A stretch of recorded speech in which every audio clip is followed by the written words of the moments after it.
दिल्ली के अलग अलग कोनों में मेरा जाना हुआ और सच में जहाँ पे भी पहुँचे हैं वहाँ पे बहुत ही प्यार, स्नेह और आशीर्वाद मिला। और मैंने पूरी दिल्ली की निगाहों में एक बहुत सुंदर सपना देखा कि दिल्ली कैसी होनी चाहिए। सबने, सबकी आंखों में जो आशाएं, जो अपेक्षाएं देखने को मिलती है, उससे एनर्जी और बढ़ जाती है। अभी नागर जी पूछ रहे थे अभी क्या करते हो सुबह से लेके रात तक। मैंने कहा वही, जब लोगों को देखती हूँ और ये समझती हूँ कि उनको हमसे कितनी उम्मीदें हैं तो काम करने की ऊर्जा बढ़ जाती है। सुरेश जी यहाँ खड़े हैं, हमारे कनौड़िया जी खड़े हैं, अनिल जी हैं, वासिया जी हैं, पंकज है, नागर जी, हम सब लोग हैं। नाम बताने की जरूरत है क्या? ऐसा थोड़ी नहीं मुख्यमंत्री बनने के बाद में मेरे तुम भूल जाओ, मैं नहीं भूलने वाली। बताओ है कटारिया जी? हम तो सबको कहते हैं कटारिया जी, हमारे पास भी है। 1998 में शादी होने के बाद जब मैं शालीमार बाग आई थी, अगर मैं तब से भी गिनती करूं, वैसे तो आधे से ज़्यादा वो परिवार हैं जिनसे मेरा शादी से भी पहले से परिचय है, तो भी ये जो सफ़र आप सबके साथ मैंने तय किया, ये मेरे लिए बहुत ही आनंद देने वाली अनुभूति है। जब मेरी जीत की खुशी मुझसे ज़्यादा आप लोगों को हुई और मेरे हार का गम भी मुझसे ज़्यादा आप लोगों को हुआ। शायद मैं तो 2 दिन में नॉर्मल भी हो गई, पर आप लोगों को कई कई दिन लग गए, आप लोग उस हार को सह पाएंगे। और इस बार भी पूरे चुनाव प्रचार में एक एक व्यक्ति ने जी तोड़ मेहनत करी, एक एक व्यक्ति ने। और मैं कहीं जाती थी तो ये बोलती थी कि 100 ग्राम की कमी रह गई, 100 ग्राम की कमी रह गई। इस बार आपने 5 किलो का बट्टा रख दिया। मैं विधायक कह रही थी, आपने मुख्यमंत्री बनवा दिया।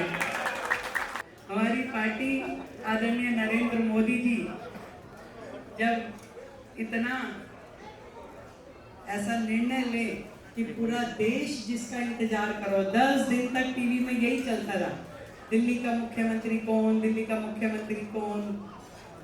और पूरा लगातार जितनी बार मेरी फोटो आए, मैं ये सोचूं मेरे को तो कुछ नहीं, बनूं उससे फर्क नहीं पड़ता, पर मेरे एरिया में आप सब लोग तो ऐसे हो जाओगे जैसे जीते भी थे कि नहीं जीते थे, जीत भी खराब हो जाएगी।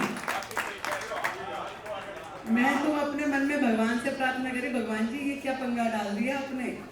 अभी तो जीतने की खुशी थी कि विधायक बने, तो जीतने की खुशी बहुत थी। अब ये अगर नहीं बने मुख्यमंत्री तो ये कहिए बताओ जी, ये जीतना भी बेकार हो जाएगा।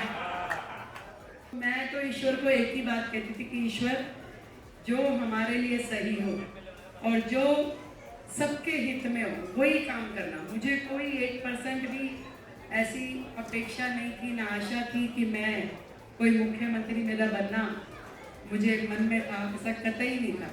मैं तो ये सोचती थी ईश्वर जो सही हो ना वो होना चाहिए। हम तो मंत्री में भी खुश थे और विधायक में भी बहुत खुश है। विधायक अपने शांति से अपने एरिया की देखभाल करें। 10 साल से तो इसी सपने को लेकर के जी रहे थे कि विधायक बनना है, काम करना है, ये काम ये काम ये काम। ईश्वर ने कहा कि तेरे विधायक वाले काम तो बैठे बैठे करवा देंगे, तुम तो दिल्ली देखो।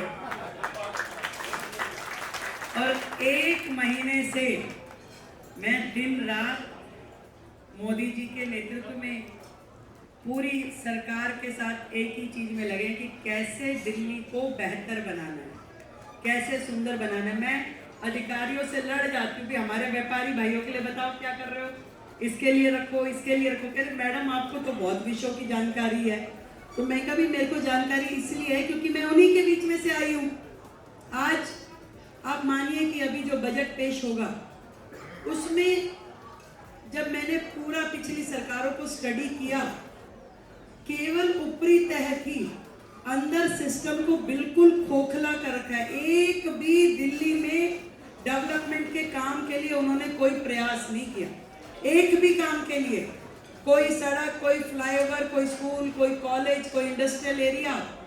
और आज जब हम जितना अंदर सिस्टम में जाते हैं उतना समझ में आता है कि सच में दिल्ली के साथ धोखा हुआ था। आज जिस शिद्दत के साथ में सरकार पब्लिक की सेवा के लिए लगी है कि पब्लिक के हित में क्या क्या करना है, पब्लिक के हित में हमें पानी के सेक्टर में काम करना है, हमें पीडब्ल्यूडी सड़कों के लिए काम करना है, हमें इंडस्ट्रियल एरिया के लिए करना है, हमें झुग्गी बस्तियों के लिए करना है। हर दिशा में क्या क्या काम होने चाहिए उसके लिए दिन रात पूरी टीम लगी है।